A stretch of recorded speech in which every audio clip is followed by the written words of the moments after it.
Oh, what happened with your I know, intro? I totally forgot the intro again. Well, anyways, welcome to the show, guys. How's everybody doing today? It is a glorious Monday. Woo! Fantastic yeah. Monday. I mean, who's not excited about a Monday, right? I mean, I'm right there with you. But, hey, it's here. Yeah, and all the other stuff that goes on. It's here. Still here. Yeah, let's get it on. So today is a Monday, and hopefully you guys all had a great day, or at least a tolerable day. We got a whole hour worth of fun and excitement to just go crazy for. To start off with, though, we did this little thing called the 12 Volt Clean Wire Club. Most of you guys are members, I'm assuming. It feels like you are. This weekend, Sunday, Fernando scours the page, tries to come up with what he thinks is the cleanest install. Now, here's the thing. Here's a pointer. I'm going to give you a pointer, guys. Like, if you're like, man, I just did this awesome wiring job, and I want it to be on the page. Like, I want to be the guy Dean and Fernando talk about. I want it to be, like, cool. So pay attention to, like, what looks really cool throughout the week, okay? And if you don't see anything that's, like, pretty awesome, that's when you post your thing, and you wait till like Saturday so that it'll be in the, like he doesn't want to scroll back too far, so that that's how you game the system. I'm telling you how to cheat, pretty much, right? Yeah, I mean that's how you're gonna cheat. So anyways, with that being said, let's jump over to the laptop, and here we go. So we got some SPL stuff going on here, looking all pretty. Got that Amazon Fuse distribution block with the LEDs, so that's cool.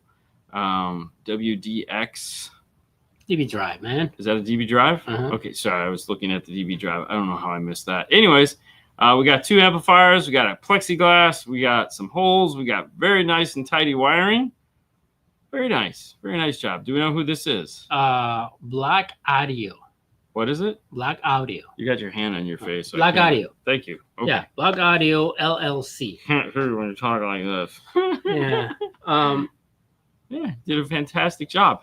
They did it in acrylic. Yeah. Not in plastic, not in acrylic. Yeah, it's a lot of work. It's a lot of work. Yeah, especially if they like had to drill each one of those holes. I mean, they had to. Well, no, you could have CNC'd it. They had a CNC. Probably not. Probably not, but it's... Yeah. Yeah. I mean, hey, good for them. Good job. And that segment, of course, is brought to you by the fine folks at Kenwood Car Stereo. Kenwood-America.com. KenwoodUSA.com, I think is how the best way to find it. Either way, I'll be going up to Canada for the Canadian version of that to put in one of the new direct fit radios. So that'll be pretty cool. Get to do that here in like 3 days. Mm-hmm. Thursday, Friday. I think it's Friday night, maybe Saturday night. I don't even know when I'm doing it. But if you're in Canada, it's going to start at 7:00. It's going to be an awesome event because it's me. It's Fred Lynch from Arc Audio, as well as our good friend Josh from Kenwood USA. We'll all be up there, and we're going to do a collaboration. There's going to be food. There's going to be drinks. It's going to be a good time. The reason why we're doing a collab is because Fred is going to talk about some of the new interfacing things that we've been talking about that iData is going to allow us to do. So, like we've been talking about how if you get one of these new Kenwood radios with toslink output and you want to keep fader controls and stuff like that, that's going to be done through AR. And the only amplifier that's capable of full iData control right now is the Arc Audio. So it only makes sense to kind of like blend the two classes together. I'll be putting in radio on an F-150. Fred's going to talk about his car that has that stuff in it currently. He's beta testing the hell out of it. And then Josh, of course, will be there to assist us both because he'll be the Kenwood person there to talk about all the cool new features that the Kenwood radio has. And I'm just going to be putting it in. I'm the guy with the screwdrivers. So I'm going to be torquing screws and doing fun stuff like that. It's going to be a good time. For sure. For sure. Totally, dude. Yeah. Like, awesome. So that'll be up in Canada along with, I got 3 classes on this trip. So that's fantastic. If you're going to be at the CMA, make sure you come check them out. Don't go watch anybody else. Just come to mine. It's that simple. But thank you, Kenwood. This is the end of the month. So this is the end of Kenwood. This is your last day. This is the last day of Kenwood. So thank you very much. No, tomorrow is your last day. I'm sorry. No. Today's the Yes. last day for Kenwood. Yeah. Tomorrow's the last day for me. I leave Wednesday morning. Yeah. But thank you, Kenwood, for being a sponsor of the 12 Volt Clean Wire Club. We appreciate you, and hopefully you guys appreciate them too. They'll be back. They'll be back because once the radios become available, they'll want to come back on and have us talk more about them. So we're not worried about it. Very nice. Very nice. So with that, get your questions in now because this is the time when we're going to start answering your questions. I'm going to cut a promo here real quick because that's the wrong button, Dean. This is the right button. Hey, have you guys heard of Audio Control Epic Series amplifiers? I know that you have. They're all over your feed. What you probably didn't know is why it's called the Epic Series amplifier. And that's because it has that cool little power plug on the back that is designed to go off to an epicenter. So the competition series plugs right in. No fuss, no muss. However, you can also use the micro. Now, if you caught the show the other day, we did show you a picture of the new Epicenter Micro Pro. Ooh, it's got a line driver built into it, input and output gains. It's going to be super cool. I'm not going to show you a picture of it because they probably didn't want me to show the picture I showed. So we're just going to pretend like that didn't happen. But head over there. Make sure you subscribe to their page so you can get updates when new products do come out, just in case we're not on top of our game. Just in case. But head over to audiocontrol.com where you can find more about these cool products. And there's a ton of new products coming out this year. So it's going to be big. Gary Bell, who works there now, had his Prius. That's right. He drives a Prius. Yeah.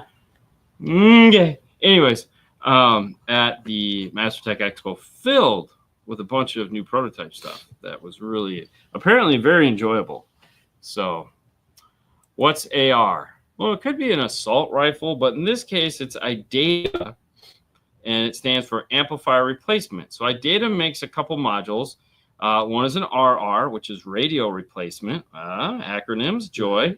One is SR, which is steering wheel replacement.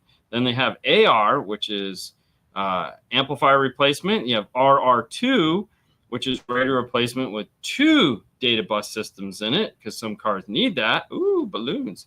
And then we have the new AR2, because that is a different version, meaning it has a preamp section built into it. So anything that could be AR or anything that could be a Rockford 360 can now be preamped. So the best place to find out what things are available through them is to just over to their website, iDataLink.com or Maestro.com. You type it in your browser and it'll take you right to it. But yeah, so AR stands for amplifier replacement, and AR2 is amplifier replacement with preamp. So like if you were going to put, like this is a Toyota 4Runner with a JBL system in it. If we wanted to integrate into this, we'd go AR. And then we'd go off to like a Blackbird, or we'd use we'd go off to a Blackbird. Yeah. Some of the Audison stuff works with that as well also. So yeah, it's pretty cool. It's good stuff. We like it. Hello. So in what we were talking about with JVC Kenwood, you'll use an RR to do your radio replacement, or an RR2. It depends on the car. So like a Ford is an RR, a Chevy is an RR2.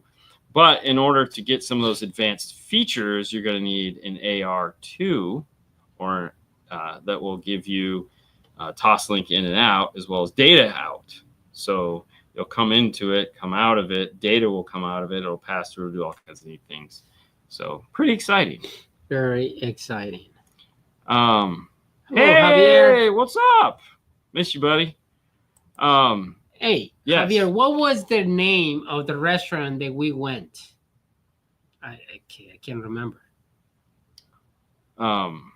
It was so good.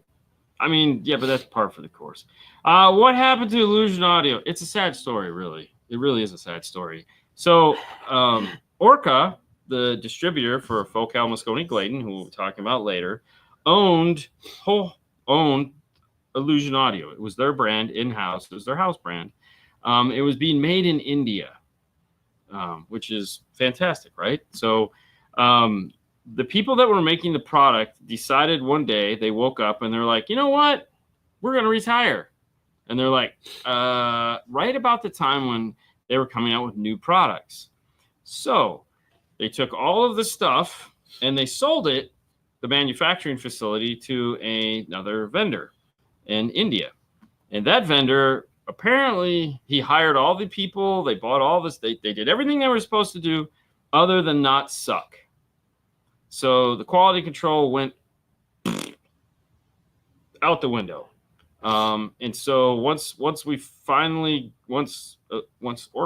got a shipment of Illusion with all the new equipment, it was not good. It was a total bust.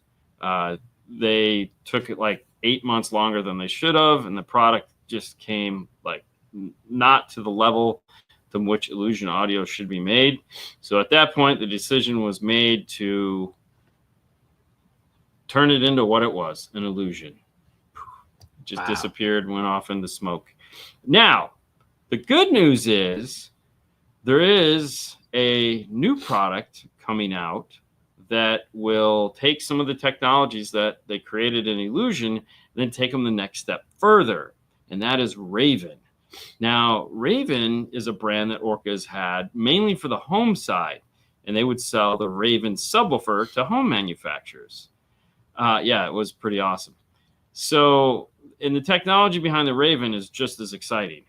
But the Raven is going to be a new car audio brand that's probably going to officially launch later this year, I would assume. So they had prototypes at MasterTech. We've been seeing prototypes for a while now. So they have this really awesome shallow, like not really shallow, but I don't even know how to describe it. It's just this really neat looking subwoofer, the middler, so to speak. Like everything based, like this product is full technology. Like they are going and coming up with some of the neatest stuff to make these speakers. And apparently they sound fantastic, which is always good because if you're going to use technology, you want it to sound good. They're also going to have a line of amplifiers that was at MasterTech, which we're pretty excited about. Small, compact, straight power, and DSP. So that'll be good. Like they'll have an 8-to-8 or an 8-to-12 or something along those lines. So it's just a matter of a wait and see to see when the stuff comes out. And just like Illusion, so Illusion had a reasonably priced, and they had the okay. So like the C3X, like I have a pair of those. That was $750 for a coaxial 3.5. So it wasn't like this stuff was cheap. The Raven will probably follow along in that same vein. Mm-hmm. But when we get more information, we'll share it with you. So it is really cool. I did take some pictures of it. At some point when I get to my camera, I'll put them up here and show them to you guys because they are really cool. Like they had the tweeter, they had the 2.5, and they had the subwoofer, and they had 3 of the amplifiers. So it was really neat. What's up, Marty? See you soon. See you soon. Don't forget my tips. Just a tip. Okay. Raven has a Raven XL subwoofer. Yes, it's the same company. It's the same company. They're just doing 12 volt.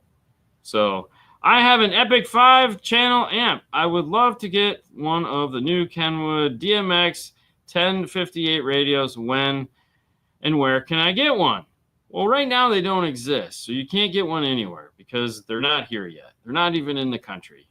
The when would be more than likely the first part of May. The where would be any Kenwood Exelon dealer because it's going to be a Kenwood Exelon product, so we'll have them.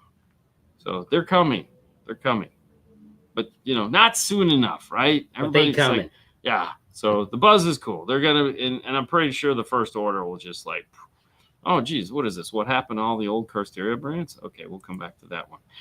Will Kenwood direct replacement units have built-in navigation? Hell no. There's going to be no support for Garmin on these new units because they don't sell. Like the 1007, I think is what it was, is the Garmin unit. Dude, nobody buys those. Like we bought 4. I think we still have 2 left out of the opening order from 3 years ago. So there's nothing, man. No one's buying that crap. I get it. Every now and then there's somebody that wants one, and we will sell them a cheaper in-dash navigation system from Kenwood that has Garmin. That's about as exciting as it gets. Nobody's buying this stuff. It kind of sucks. And it's funny. like I was talking about it this morning with Haley. This came up in conversation because she's got a 9 something in her dash. Yeah. And she has Waze up on it. And I go, the irony in all this is when I bought my first navigation system, it was like a 410, I think it was 907, Yeah. Kenwood 907 with a 410 nav. And I was excited because Kenwood had this really awesome employee purchase program. Okay. So I got a deal on it. Like it was cheap. Deal. It was. Okay. Yeah, it was like $600. Oh, Yeah, I know. So I was totally stoked. totally deal. Totally deal. Because I mean, you were paying $2,500 for in-dash navigation. Okay, so no, actually, that was just a deal. but Yeah. it wasn't. But it was a 2-piece unit. So like, there's the screen and there's an outboard navigation unit, Okay. and then a disc went in it. The disc were like $150 to $300. Oh wow. So it was crazy, bro. Like you just were putting like things to go somewhere just to go somewhere. Yeah. But every time a new road would come in, it's like, when is Garmin going to update this? Wow. So it was really crazy. Yeah, that's crazy. Yeah, no. Wow. So let me get rid of that. No, I just came out from the Bluetooth Yeah, forward. Yeah, I don't know about all that stuff. I know, right? Okay. I know. Ready? Yeah. Okay. There are some cases where reproduction quality sucks because the OEM head unit. I mean, in a full system with a DSP when you can't replace the head unit like new vehicles. If this is a statement or a question, both are true. There are some situations where, well, anytime you're dealing with a factory radio, you're always stuck with factory radio type crap as far as the sound goes. Even with something like an Amp Pro, an AR2, an access piece, a Zen module from Nav TV, a Mobridge module from Mobridge. These are all pieces that are designed to interface and give you some form of a preamp section. We're not even talking about high level to low level. So when you do that, you're stuck with whatever that manufacturer decided they were going to put in that radio. And sometimes it's not good. So even if you get one of these that's like fantastic, like Nav TV's, like Sage swears by the Nav TV A to B, so it sounds the best, and it's like it probably does. But it's still not as good as an aftermarket radio because you're dealing with whatever preamp they put in their unit. And their unit, like they're only putting 15, 20 watts to a speaker. You're wanting to go in there and put 70 or 100. You're multiplying all that crap by 5. So floor noise, some distortion, depending on what decoder they're using. So like if the radio is old, like Bluetooth in a Ford sucks. I won't use it. I'll just plug in because it's so much better. But yeah, it's just what it is. Yeah. But hey. Moving on. All right, here we go. Hello. This was the one that you... Oh, yeah. Thank you so much for setting my iPhone up for better streaming. I just renewed my SiriusXM subscription for streaming only at half the price, and it sounds 10 times better than the radio feed. So this is a great question that happens quite frequently. Let me do this, and we'll come around to it. People will come in, and this is the difference between a salesman and a clerk. Okay? Like a clerk will just, you asked for it, you're going to get it. A salesman wants to know why. Why do you want this? Okay, so I fancy myself a somewhat salesy guy. So customer, him, Bob, was in, and he was like, I want SiriusXM. And I go, nobody wants SiriusXM. And he's like, no, I listen. I go, I understand that, but nobody wants it aftermarket. I said, you have a phone, right? You're going to stream from your phone? Yeah. Well, stream it from your phone. So SiriusXM typically sounds like crap because it's every channel coming down at one time. So they have to compress the hell out of it. That's why when you're in your car and you're listening to it, everything kind of goes like this, and then it'll do this, and it'll go like this. So it's just garbage. However, if you pay less and just stream it from CarPlay or Android Auto, it's only one channel at a time. And as long as you have cell service, guess what? It sounds really good because they're compressing the feed to the satellite down, not the feed up to the satellite. Okay, and so you're getting that feed, that clean stuff before, So in the case of this, it's like you pay less and it sounds better. Now, if you're one of those guys like Paul Paul can't. He like driving with Paul. You want to kill him like after the first 15 minutes you're in the car because he cannot park a radio station. Not only that, he plays it at a volume that is not talk friendly, but yet he wants to talk. And so you're like, dude, pick something and then turn it down so like I can understand what you're saying. Like, right? You just want, it's like, I refuse to get in the car with this guy anymore. He's like, I'll drive. I'm like, no, you won't. I'll walk. The voices in my head cannot take you. So, but all I listen to is podcasts. Well, that's fine, Frank. And there again, I don't have a SiriusXM subscription because why?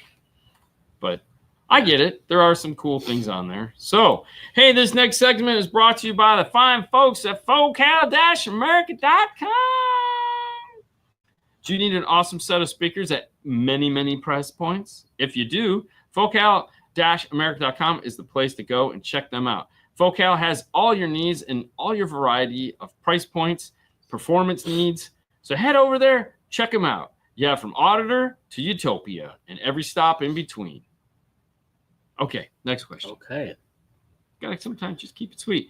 Gonna get a Tundra Crew Cab Max 2014 through 2021. That's a swing. I want to know if Morel Hybrid 6.5s will go in the door without modification. Yes. Yeah, should be no problem. Yeah, Toyota doors are simple. They're actually, and that's a 6.5. So you have plenty of room to put a speaker. So just to give you an idea, even though this is a 4Runner, they all use the same basic speakers. So this is it right here. Okay, so you have tons of room to make this happen. Okay, and the newer ones have even more room because they've switched from a 6x9 to a giant 7-inch. So you have a nice center magnet. But yeah, you can make or buy brackets with easy peasy. Thank you for now, the 10, man. If you are going to get a Tundra, okay, which is the bigger truck, and you're going to want to do one of two things. You can do a simple two-way, but the Tundra has the JBL option. You don't necessarily have to buy the JBL unless you're planning on keeping the radio, in which case I strongly recommend you get the JBL because then we can do an Amp Pro AR or anything like that out of the factory radio into the aftermarket stereo, so you'll give it the best fighting chance. Personally, you're probably going to swap the radio because the radio sucks. But if you get the JBL system, you get a 3-way set. Now, you can buy the parts that you're missing. So we do that a lot where it's either a sail panel or an A-pillar. You just go online and order them, and then you can do a 3-way set. So, and they're reasonably priced, too. So, like, I think the sail panels, they're all under $150 for both. So check them out. Hey, 400 hatch speaker bypass. I did what you said using Maestro harness soldered together to bypass hatch, but once volume was turned up to a certain point, lost audio from entire system. Any ideas? Check your ohm load. You might have, just check your ohm load. Something is not right. So go behind the radio and see what your ohm load is. That would be where we would start. So just see what it's doing. Because it shouldn't do that, obviously. You good? Mm-hmm. What about Hybrid Audio? Another great brand that went kind of silent. Actually, they didn't. Hybrid still exists. Hybrid got bought by a motorcycle company. So all those speakers that they make, like Legadia and stuff like that, you can still get most of them, but most of that technology was moved over into the motorcycle side of things. So they're still around. They're just the focus, the previous owner is just designing speakers now. He doesn't own the company. They sold that to some other people. What's his name? Still works there. SQ guy, SQology. Yeah, that guy. He still works there. So I can't believe I can't remember his name. It'll pop to me like later. Anyways. Yeah. It's right on the tip of my tongue. What? Clinton? No. What? Clint? No, it's not Clinton. Something like that, though. Anyway, so yeah, they're still around. There's obviously Ben Zimmerman. No, it's his partner, the other guy. But yeah, they still exist. Dude, why am I not? I'm trying to. They literally this weekend just republished our podcast. What podcast? The one that we shot like 3 months ago, last year. So Clifton. Thank you. See, yes. I was close. Clifton's still there. Thank you, Austin. Yeah. Yes. So, yes. Oh my God. Oh, it's Austin. Yes. Dude, it was so funny in the podcast. So he kept asking questions. So I would walk over and sit next to him. I'd be like, "How you doing, Austin?" And he was, he's a big guy, and I was making him uncomfortable. It was so funny. But no, great guy. Love that guy. He was fun. He asked really good questions on the podcast. So if anybody caught the podcast that Brian and I did while we were out at MasterTech, if not, it's he was in the podcast. Austin was one of the ones asking a lot of the good questions. Yeah. So, okay. Quick question: why doesn't Kenwood talk about the subs?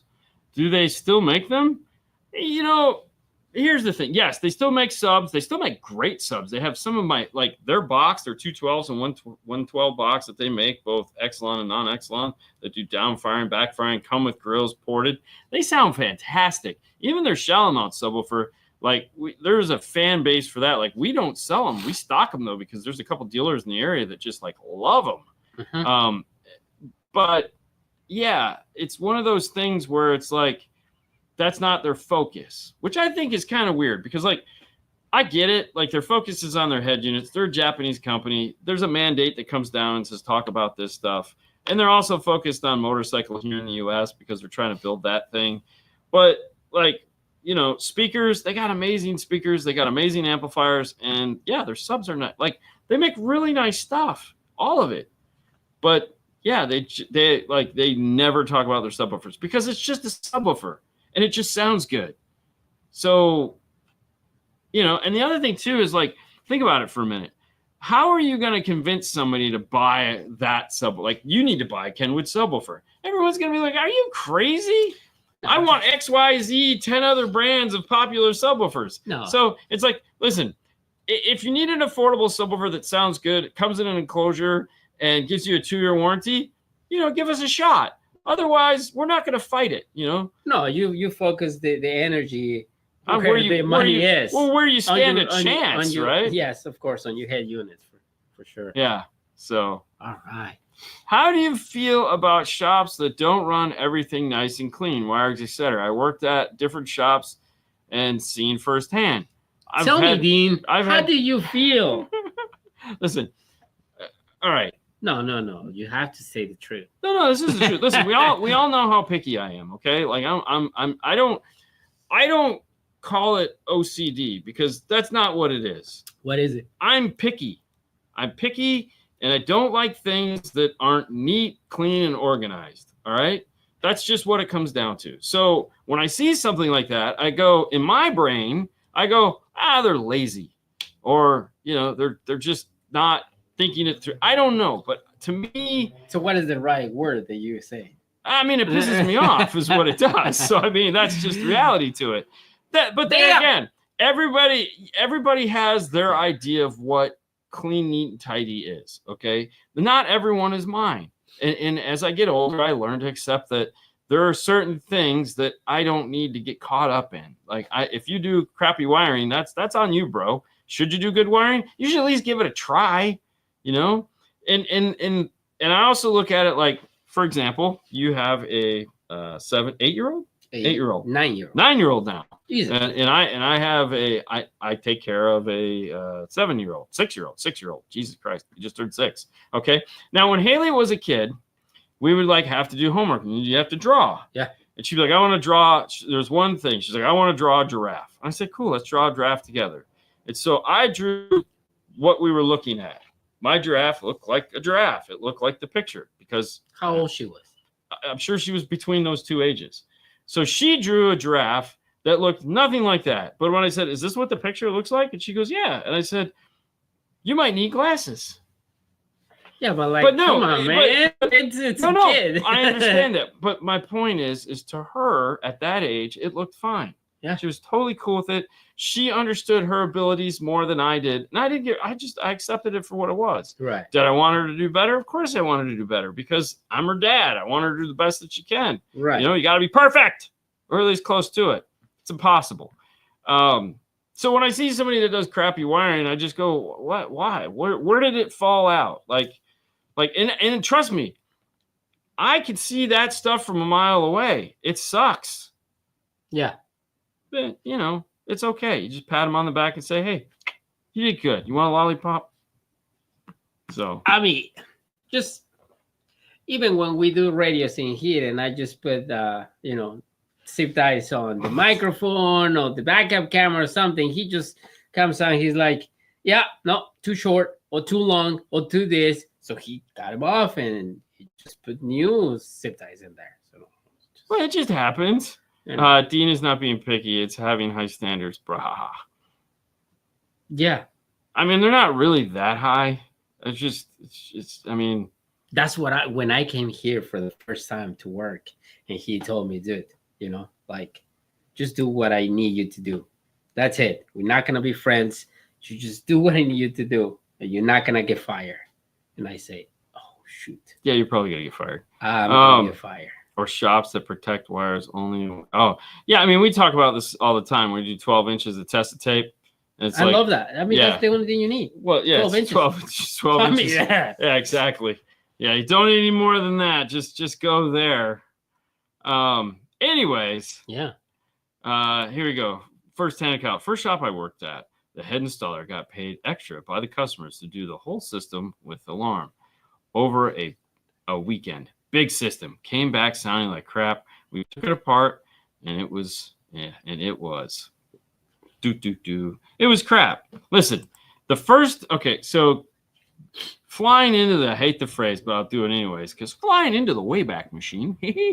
Anyways, the first day I started here, Paul thought it'd be cool to hire me an assistant without asking me if I wanted an assistant.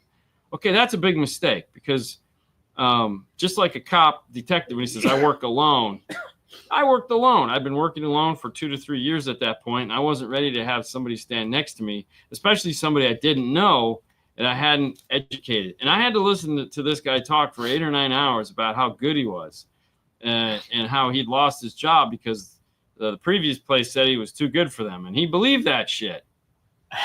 That's the only way I could say that. Okay. I could not wait for him to get out of here. And he left, and I walked over to Paul, and I said, call him and tell him he's not coming back tomorrow because we don't need him. And then I came back over here, and I redid everything that he did. I stayed an extra 2 hours and fixed everything that he had done. It only took me 2 hours where it had taken him 8 because he sucked that bad. And then the best part was is at the time Paul was in the wire kits. This guy was like today, you were like, you measured the wire to find out if the kit was going to work. Yeah. The kit didn't. We needed 20 feet of power wire. There's 18 in the kit. We're not going to magically grow 2 feet. You're going to stretch it. The wire stretcher broke last week. Yeah. So he gets done and the wire's in the footwell. He goes, man, the wire's not going to reach. We're going to have to butt connect wire onto here. And I go, okay. I guess I'll do that later. So I pulled it all apart and reran the wire. And guess what? Hey, it reached. Magical. So same wire. Same wire reached. No problems. Okay. Look, some people just aren't cut out for this, man. It's okay. Yeah. It's okay, Yeah. Some people. So look. Some people are what they are, and that's okay. I have no hand-eye coordination. I cannot play video games to save my ass. I like watching people play video games, not on YouTube like that crap. I just like if I'm at a house and you're playing video games, no, you can play. I'll watch. I can't do this, so I give credit where credit is due. There's certain things I can't do, but when I can do something, I try to do it at the highest level possible because that's my skill set. Know your skill set, and then excel at them. Yeah. So. Yeah. All right. Yeah. Anywho. Go ahead. No. Go ahead. Dean, who is your mentor? That's what I thought. No, click on it. Okay. That's a great question. So he knows who he is. Unfortunately, he passed away last year. There was a guy named Bill Trigillis. Now, Bill Trigillis at the time when I started he was like, he could do anything. And to this day, if he was still alive, he would do it. He made it on Monster Garage. He was on the Coco, the Talking Gorilla. That was the show that Jesse actually quit on. And he became friends with Jesse after that and all that other fun things. But he was the kind of guy that could just do anything, whether it made sense or not. So he was an amazing fabricator. So he taught me how to think about how things should be built. The problem with him was he could never finish anything. He was one of those 90% guys. So he always needed someone to come in at the end and just like push it over for him. But he can never wire anything. He could not wire to save his ass.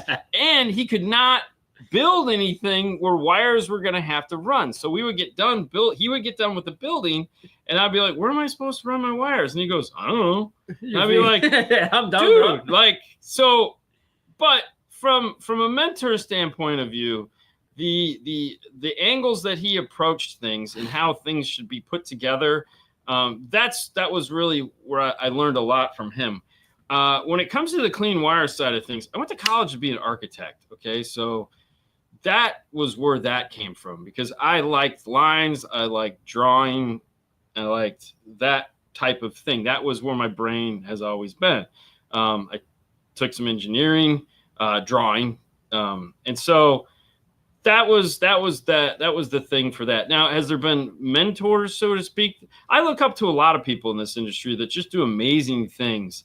But in the beginning, there wasn't that many, it was magazines. I would look at the magazines and there again, all those guys that were in the magazines were the guys I looked up to. And it's funny now because like I've met a lot of them and I don't even know, like Manville, like no Manville. Manville's a great guy. And it's like, I grew up looking at his cars and it was like, oh my gosh, you're that guy. Yeah. And there's a bunch of them like that, like met Fishman, looked at all Fishman stuff, and find out that how they wired him up. Carlson was his wire guy because he's colorblind. And it was like, oh, that's pretty cool. So it's like learning all these things. Stereorama back in the day. No, I'm saying that the Trigillis working there? Trigillis did not work in there. He did not work there. No, he worked at AVE with us.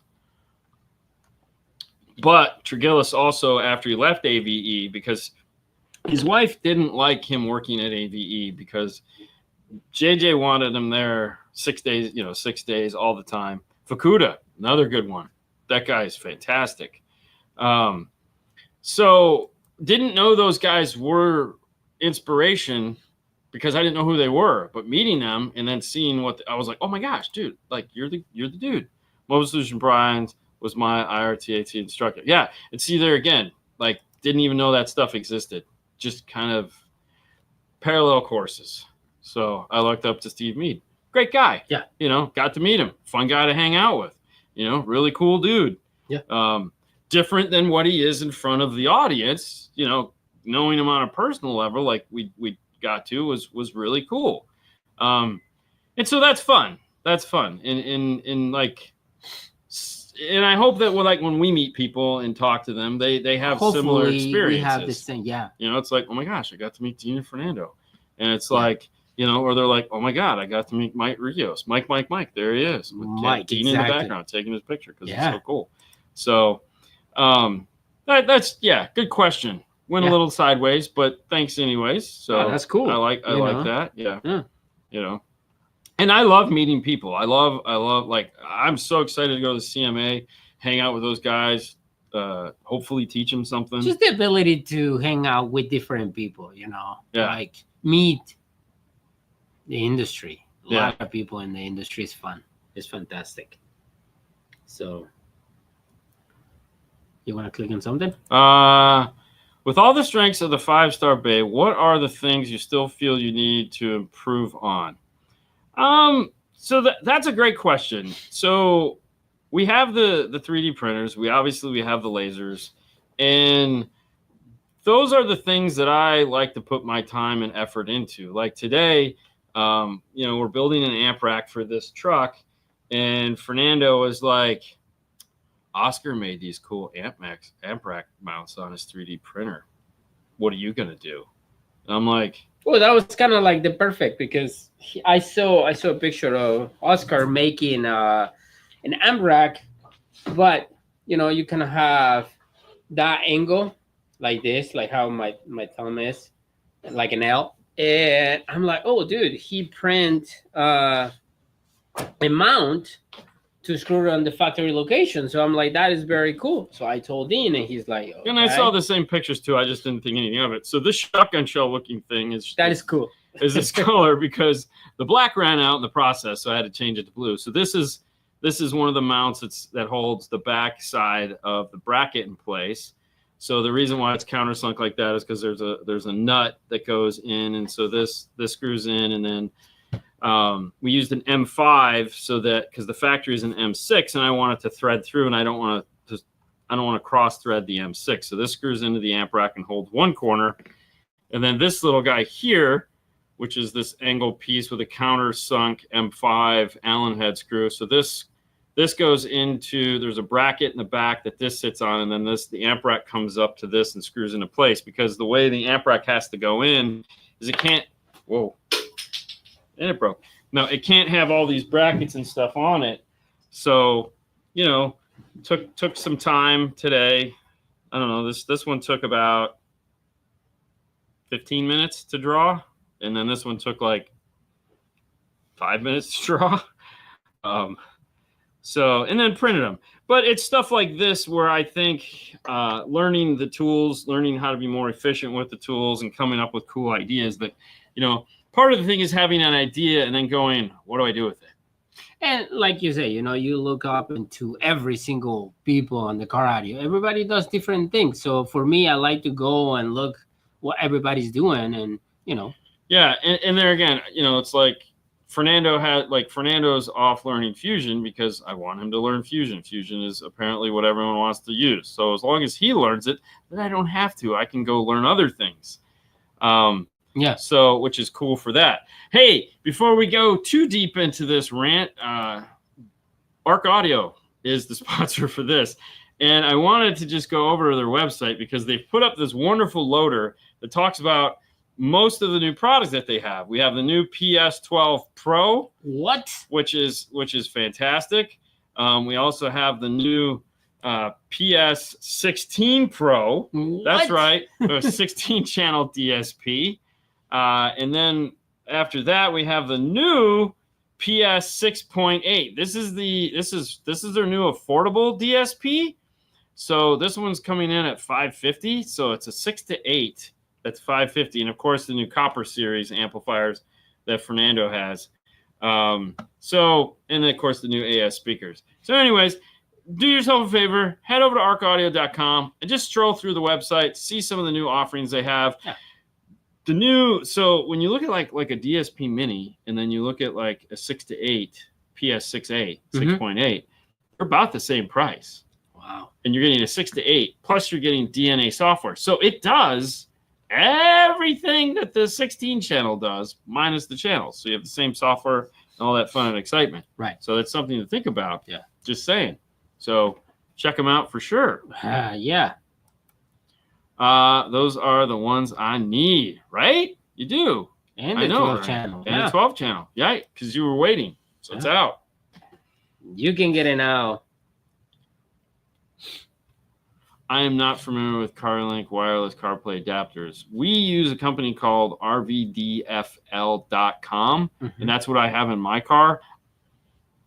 I'm sure they're similar. Before I changed my radio, that's what I had.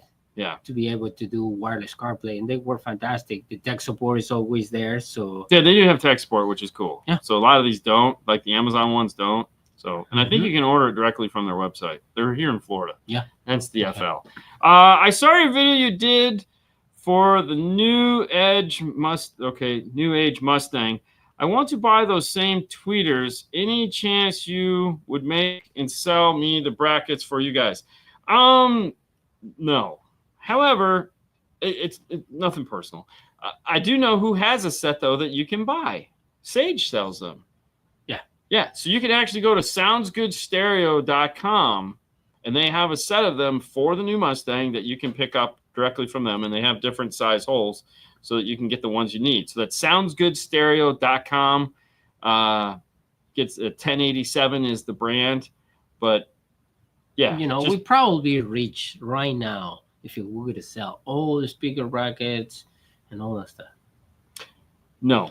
But you can check yes. soundsgoodstereo.com. Not to talk y'all, they make great products. Oh no, they make an amazing products, So. dude. I love working with their products. It's nice. Thank you, Mary Lou. Thank you. Dude, those were some pink shoes she was wearing. They didn't even look comfortable. How were those comfortable? I mean, people ask me all the time, my shoes are comfortable. They don't come to a point. Did you ask her? No, because I hate the question. But they didn't look comfortable. They look pink. But everyday audio system you install need a high-end DSP like Helix, Arc Audio, and Gladen, and it seems to me they would be for high-end system compared to Audio Control or DSR1. So here's the thing. Here's what you have to consider when you're asking this question. The reality is it's the same amount of time. Okay, so if I feel the question will be, when do I need right from the get-go? Exactly. You need it right from the get-go. Because here's the thing. You're wasting your time. 100% you're wasting your time. Because, like, if you're going to learn something, learn it. Just dive in. It's not that much more money to get the best. So just learn it. It's going to take you just as much time to set up both of them. And the reason for that, like don't get me wrong, we've done hundreds of audio controls and DSR ones, and we'll probably end up doing 100 more because they're affordably priced and they work. But if you're asking me this question, if you're like, what should I buy? I would buy a high-end DSP, and it's for the reason that you can actually work through one of those faster because they have features that make it easier to adjust. So, for example, we've talked about it before. We talk about grouping. The ability to take a channel and another channel and another channel, like the whole left-hand side of the car at once, or both of the tweeters. You can adjust one, you can adjust the other, and then you can group them together. And if, like, one setting was at -2 and the other one was at -6, it stays there. And you just adjust it like this. In a basic DSP, not just those two brands, but, you know, all the stuff made over the inexpensive software that everybody uses. I give Brian crap about that. Theirs is the same way. You adjust left, you adjust right. You can't bring them back together. If you do, it'll say, do you want to bring it to right or match left to right or right to left? And it's like, no, I want them to stay separate. So what you end up having to do is go to the left and go up 2 or down 2, you know, as an example, and then go to the right and go up 2 or down 2. Okay, and then you have to go back to the left and go up 1, and go back to the right and go up 1. So you end up spending way more time. Are we dancing or what? Yeah. Well, that's just it. You spend way more time compensating for just things that aren't in the DSP. But there again, you don't know they're not. If you don't know you're missing them, then I guess that's the answer to that question. Yeah. You know, once you've used the more complex DSP that has more settings. You remember like, the guy that came over here and is like, dude, you know, I need a bigger DSP because I grew up from this regular DSP. Yeah. So. Well, he was asking why I couldn't do these features. And it was that's what I'm saying. It's like, you need a bigger DSP. You need a bigger DSP. So you need more just features. Learn the bigger DSP. Yeah, and they free. The softwares are free. You don't have to pay for it. Just download it, play with it. Oh, okay. Yeah, from that perspective, they are free. The devices are expensive. No, but just the software. You know, it's like, how can I? No, I'm good, Mary Lou. You can. I'm fine. I'm fine. They're not. I toes. I need my toes. They have to be separate. With a Tundra 14 to 21, what are your sub amp and box recommendations for lows? I think with that one we go with I know Foxbox. I think Foxbox makes a full big. So. If you're going big, then Foxbox makes the full big. Like if you want big bass, believe it or not, if you just want simple bass, yeah. Scar makes a box for that truck that works really well. I don't use their subwoofer in the box, but their box is really nice. Yeah. No, that's a Tacoma. Sorry, that's a Tacoma. I was thinking you want Tundra. Yeah. Doesn't Fox make one? Yeah. 2014 to 2021. Yeah, it goes behind the. Yeah, it's right there. This one. And then you can put regular subwoofers. You know, regular 10s. 10s, yeah. Yeah, that's what I'm saying. Regular 10s. I would recommend you to put some grills on it. You need grills. Subwoofer. You have to have comes grills. With grills because the seat literally goes close to the box, and you don't want to damage any subwoofer. So that's what we use. Oh yeah. So that was the day you were gone. It says your shoes have a tendency to catch speaker boxes and crack your toes. Yeah, that was. I've never seen Ernie get so pale. Oh my god! Oh yeah. I mean, for good reason. For good reason. What are those? Well, no, that was the day I was walking when we were in the other store. You remember. I walked in and my feet went like this. So they went. I worked, nanu. Or live long and prosper. Did it hurt? Oh yeah, it felt terrible, but I just kept working because and when I took it off at the end of the day, that whole side of my foot was just bruised, and he was like, ah, and it was freaking hilarious. Yeah. So, anyways, yeah.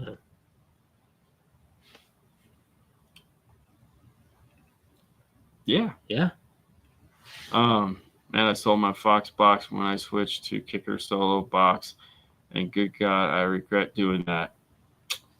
I understand, Ernie. I understand. Head unit Toslink out of the SM Jack one or the Kicker Key 204. Your thoughts? Head unit Toslink out? I don't know what's that model. I don't either. I've never heard of that. All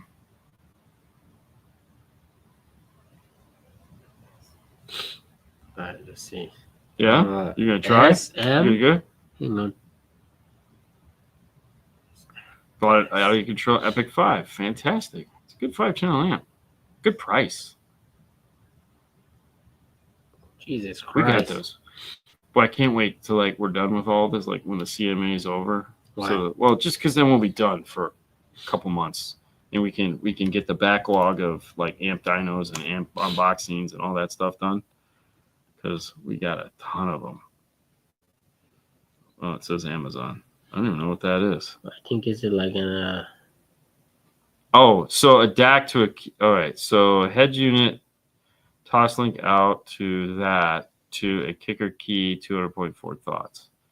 I mean, if all you need is 4 channels of audio, why not? I mean, sure. It's just a matter of if all you need is 4-channel audio. So I think that's what are we trying to get? I don't know. At that point we just. Does anyone here have a suggestion to have custom speaker adapters 3D printed? Where would I go? Thanks. Okay, so the reality is what kind of car? What why would you want them 3D printed? Yeah. So what kind of speakers? So there's a lot to consider there. Because listen, I don't really have an answer for this. Focal dealers have 3D printers. So, and some of the MTI dealers or the Helix dealers have 3D printers as well too. Some libraries, believe it or not, have 3D printers and or lasers that you can use. Mm-hmm. The reality is one of the things to consider is fighting your battles. Okay, so for example.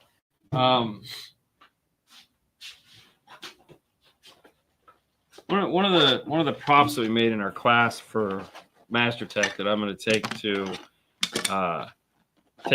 Canada with me is this bracket. Okay, this bracket, it's countersunk on the back. You can see all that. This is lasered. Okay, this bracket took from start to finish, gluing it all together, maybe 10 minutes. Okay, start to finish, the whole thing, drawing it, building it. This is a 3D printed bracket. It's basically the same exact thing. This took probably 45 minutes to an hour because you have to print it. It takes way longer. Okay. Same thing. Okay. So, and then this bracket, this I made by just screwing the speaker to a piece of plastic, taking it over to the router. This thing took 3 minutes. Less. Okay. I mean, I had to screw the speaker down, so I had to go get screws. And this bracket, we used the trace, which is a cool tool. We didn't do nothing other than draw it, take it into the Glowforge, and print it. Like this didn't even see CAD software. Like this was literally, I did this with a pencil. So it's my router is faster than my through. So what it is, what I'm basically getting at is figuring out why and fight your battles. Like what makes the most sense. Like right there, yes. So I have this one. Right? This. Yeah. So this is a bracket we make for a Porsche that we make out of acrylic. Now with acrylic, like we'll print 4 of these to get 2 that work. Maybe even print 6 of these to get 2 that work because they crack. They crack here and here. And sometimes they crack right here. Now, making that in a router is impossible. But the 3D printer using ABS, it's 100 times, like I could never do that with acrylic. It would just shatter in a million pieces. Yeah. So now another thing like this one, this is a 3D printed version of what we just saw. But if you'll notice, right there, it's fat angle here and it's skinny on there. So it's actually angled. This is something I can't do with a laser. I can do it with a router because I have one of these cool things from Mobile Solutions. So I can do that with plastic. Animal. Yeah, I have an animal. So I can do that with a router, but a laser, it's not. Oh, nice, bro. Yeah, nice, bro. It is no good. So having access to all of these things makes life different. And there again, like we talked about earlier, this bracket here for the amplifier. Sure, I could just cut some plastic and it'll look fine. It'll be fine. It'll do exactly what we want it to do. But this adds another level of craziness to it. Now, I could make this out of plastics. You know, there's nothing too difficult about that. But they're again printing it. It's you know, like this took 26 minutes to print and 10 minutes to design. This I could never do. This is a 2-piece. So this is 3D printed with acrylic in the center of it. So it's having all these cool tools, but then having the ability to know what makes the most sense. So it's really a 2004 Navigator, their wedge shape mount for a 6x8. No one makes that. I'm a fabricator, but 3D is the best choice. And it might be. Yeah, might be. And right here, like if you are like Austin, you know. I think for the DIY 3D printer is easier and cheaper than having shop. Because like you said right there, Fusion 360 is free when you just sign up for like. Okay, so there again, you just need some 2D software like this. I'm cool. Yeah, you sure? Yeah. Okay. So Stop this drinking, bro. This got printed. So this is just a 2D drawing that we did. This was the day the Glowforge broke. It's so we needed something to make this because I can't make this on a router. It's not possible. I mean, it is, but it'd be very dangerous. So we just simple, flat, 3D printed piece. Very cool. This did not go into Fusion or anything like that. So it's just a matter of what you need it to do. And there again, you can get into a 3D printer. There you go. Yeah. That's the animal there. Yeah. Yes, right here. I'm the animal. You are the animal. But there you can get into a 3D printer, a bamboo 3D printer, relatively inexpensive, depending on what you need it to do. And I highly recommend getting yourself a bamboo printer. You'd be surprised. You just need to know how to draw 2D. You don't have to go crazy and draw 3D and all that other crap. I later this year we'll make some videos showing some of the simple processes, like because this is not made in Fusion. There's not 1 second of Fusion in either one of these. Nothing. Dude, when he made one of those tweeters for what's his name?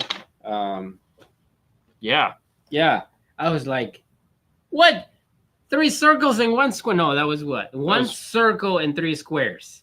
2 you squares. Made that. Yeah, so maybe. Yeah. And I'm like, dude, I was like. Do you ever use the Milwaukee battery-powered router? Yeah, okay. Yeah, good call. Yeah, very nice.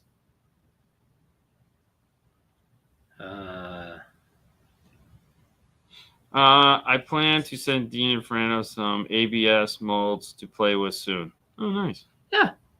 Yeah. Sure. So I will say this, like right now, the 3D printer up there, it got to work out today printing these, which was cool. We have 2 up there. Right now it's printing fish. So, because we have the little dead fish that we have. They're like little fidget thingies, and I'm going to take a handful of them with me up to Canada. So just hand them out. So I put a 5-star on the tail. And so tonight it's going to finish printing, a dozen or so little dead fish, which are fun. Like, I know a couple guys that we gave them to, they keep them in their pocket all the time because they just sit there and wiggle. I mean, you should do what Ray does. Make dicks with the 5. No. No. I mean, when you do a car that has a front center speaker, do you always replace that part? Peak? No, very rarely actually. Do we do center? The reason for that is 2 things. One, this is a pet peeve of mine that I find very irritating. Is most manufacturers do not build equipment to allow us to retain a center channel. So we're not building amplifiers that have a dedicated center channel output. So you get 8 channels of power. That's a 3-way and a set of rears. It's a 2-way up front, maybe a center, probably not. Rear and a sub. The other thing too is an up mixer. So a lot of these things that have center channel, it's not a center channel output. It's just something that says center. I don't even know what it's doing. It's not up mix though, so it's just kind of like So when you look at adding a center channel, it could add some serious expense. The other thing too is most manufacturers don't sell single speakers. So it's like, okay, I have to break open a set. Now, on the upside, if you tune the car properly, you'll never know. You'll never know. I can't tell you how many times we've gotten done and people have gone, wait, I thought you said you weren't replacing the center. I go, we didn't. Just move forward some. Oh, wow, that's pretty cool. Mm-hmm. So there's that. Yeah. So if you have good ventilation, you can laser ABS. Oh. But you have to have very good ventilation because of what the S in ABS stands for. We've done it maybe no. Oh. We've done it maybe twice. We don't have good ventilation, so we will never do it again. But like Titan, they have great ventilation. They cut their crap out of ABS and never have a problem with it.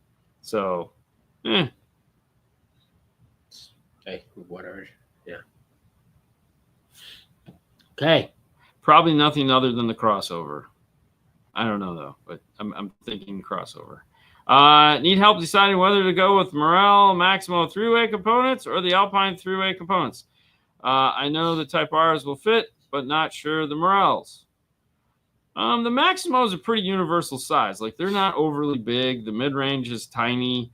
They'll probably fit easier than the Alpines. Yeah, probably. I think the biggest thing that would be like would be the tweeter. The Morel tweeter is probably bigger for good reason than the Alpine R-type tweeter. So that would be the only question is whether the tweeter would fit. Mm-hmm. But otherwise, yeah, just go for it, bro. Go for it. Go for it. Famous words from Dean. Go for it. Yeah. Yeah. I mean, what do you got? I mean, why not? Okay. Yeah. No. No? Yeah. No. I don't know. Sure. Let's go with Why that. not? Hey, before Go we for wrap it. up, last brand we didn't talk about, been up there for a while, is Moscone-America.com. If you're one of those people that need an AB class amplifier, or you need an A class amplifier, or you're cool with just a D class amplifier, Moscone has them all.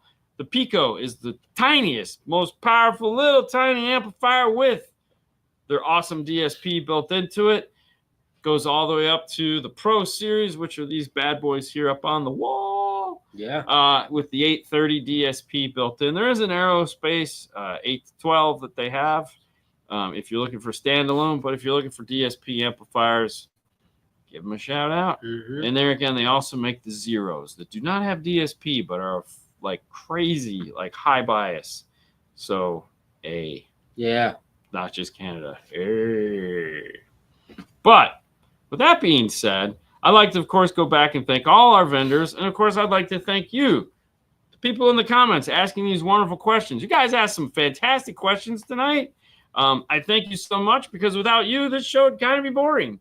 So you guys asked. I love tonight's questions. It was fun. Yeah. If we didn't get to your question, though, I do apologize. There's only so many questions we can get to, and sometimes I talk a lot. No, It just kind of happens. never. Will be no show this Friday or Saturday. There should be a show Monday. Should be. We'll let you know. Obviously, if the post goes up, there is. I'll be back here Monday. I just don't know what condition I'll be in and whether I'll be able to do it because I will be flying in and I have to get up really freaking early to do it. So stop whining. I'm not whining. I'm just stating fact. Whining, totally stating fact. You guys, thank you so much for watching. DNF Tool Drawer is a place you can go and find all the cool tools like the IRTA2. If you want to learn how to figure out what's going on with your system and see it, it's the only way to do it. Well, it's not the only way, but it's the best way. You should buy them. Everyone should have an IRTA. That's the way. There you go. That is the way. Totally. I'd like to thank Audio Control, Focal, Moscone, Gladen, and of course our good friends at Arc Audio for sponsoring the show and making it possible. And the key tags. Thank you, Fang. Yes. Oh yeah. Somebody ordered 2 yesterday or today. Yeah. So shipping those out. Very nice. Contribution. 1/8-inch Tech Flex is a pain in the butt. Only if you try to put too much through it. Yes. Yeah, it's kind of like wearing skinny jeans. If you're a big guy, you shouldn't do it. Shouldn't do it. If you're trying to put it on a 8-gauge power wire, that's impossible. Yeah, I mean, we literally talked about this in our class. Was choosing the right size Tech Flex to put over wiring. Choose your models. It's like, wait, what? Yeah, that's a thing. You're not alone, Bobby. You're not alone. Hey guys. No, we don't check our DMs on Facebook. If you want to send any message to the store, just is by email. 5starcarstereo.com. No, 5starcarstereo@gmail.com. There you That's go. the place that you can find that you can send some. That's the email address for Paul. Yep. Yeah, I don't check them. I don't. Yeah, sorry. Shame on you, bro. I know. I feel terrible. Listen, guys, it's Monday. You got a whole week ahead of you. Try to make it through. You guys have a great night as always. Thank you, guys. See you next time. Bye. Fade to black.